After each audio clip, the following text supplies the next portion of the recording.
And at this point, I'm humbled to welcome His Worship, the Mayor of the City of Allentown, to come and inaugurate two of the officials. One is the chairman of the organization, KCNE, and then there is a chair lady of the board. Ladies and gentlemen, please help me to welcome our mayor.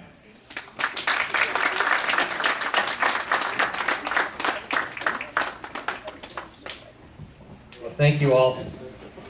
It is an honor for me to be here tonight. And you know, when they asked me to come, they said I have a friend of mine, Jamie Gonzalez, back here, and who talked to the pastor, and he said, you know, you should be here around 6:30. And I said, no. I said, this is the Kenyan community. I will be here around 7:30. I said, the African time is worse than Latino time. But it's an honor for me to be here and I want to thank you, and thank KCNE for inviting me here to speak to you tonight.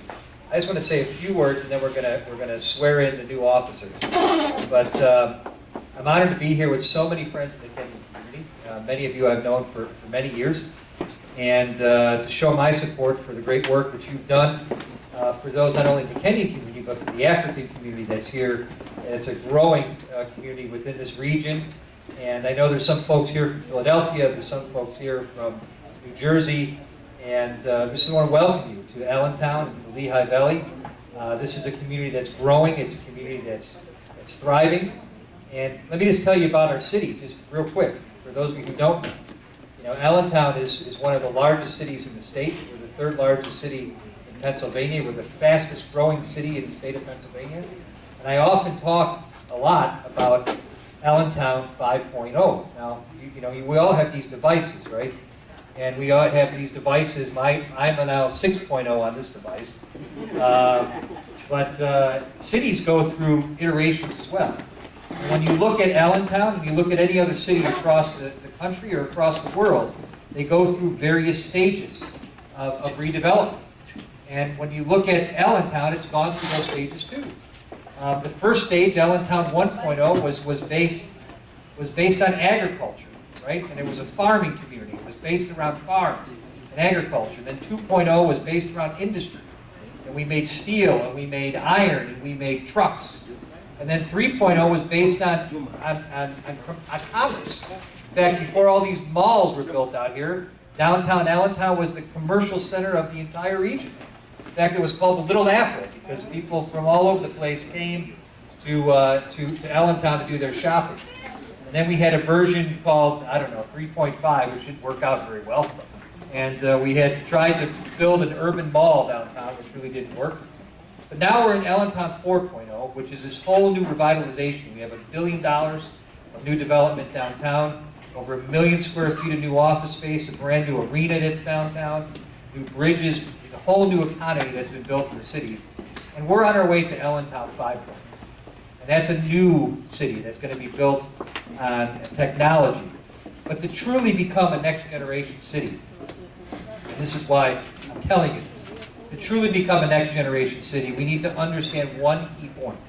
And that's that we're stronger together when we're a diverse community, are we not?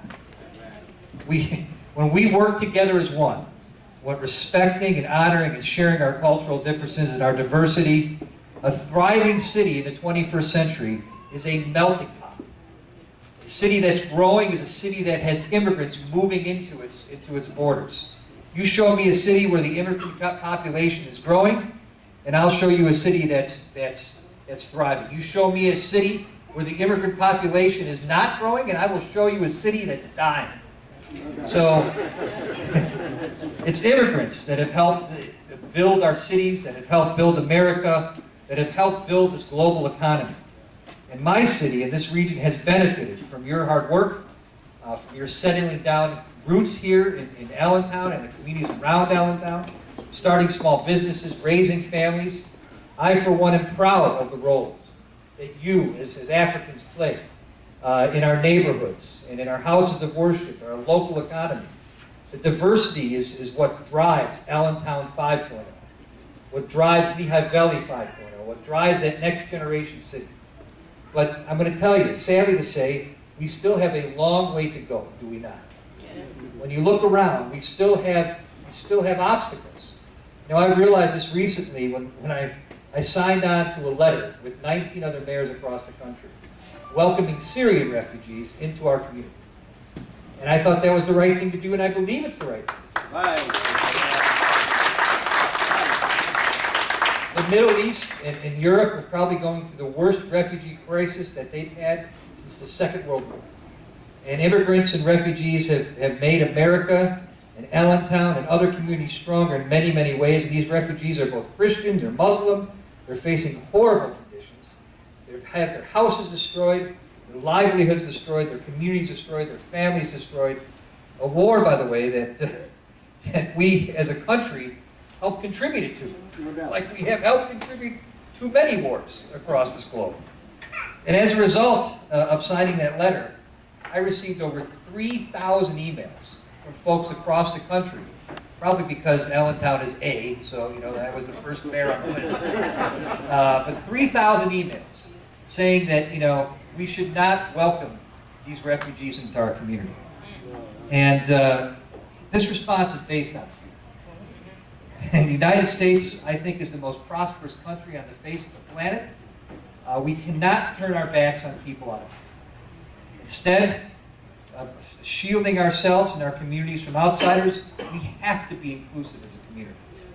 There's a great quote from a Nobel Prize winner, Mikhail Gorbachev, of all people. He says this.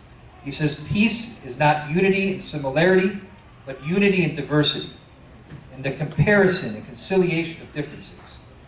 And my own faith, my own Judeo-Christian faith, and my own teachings say that we need to welcome the aliens and strangers among us, because we were all once aliens and strangers.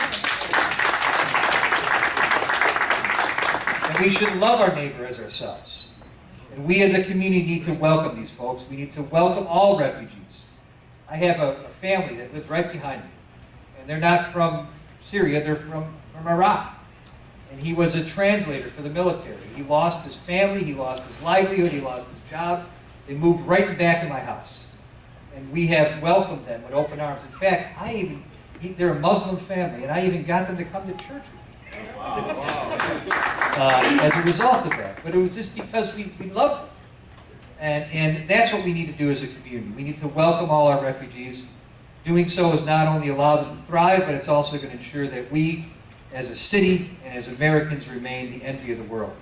And that's why I say this all to say that's why this organization is so important.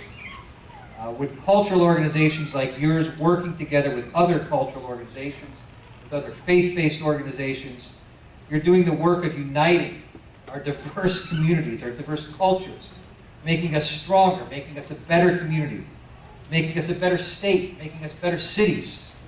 So I encourage you to be involved. Continue to be involved in this organization. Continue to build it up. Become involved socially. Become involved politically.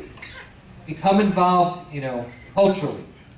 And I just want to applaud you again for all the work that you do, the Kenyan community in the Northeast here, but most importantly, the great work that you're going to do into the future. So with that, I'm going to ask Tom Yuma to come up and Sophia Ulama to come up. Let me swear you in. Swearing the new leaders.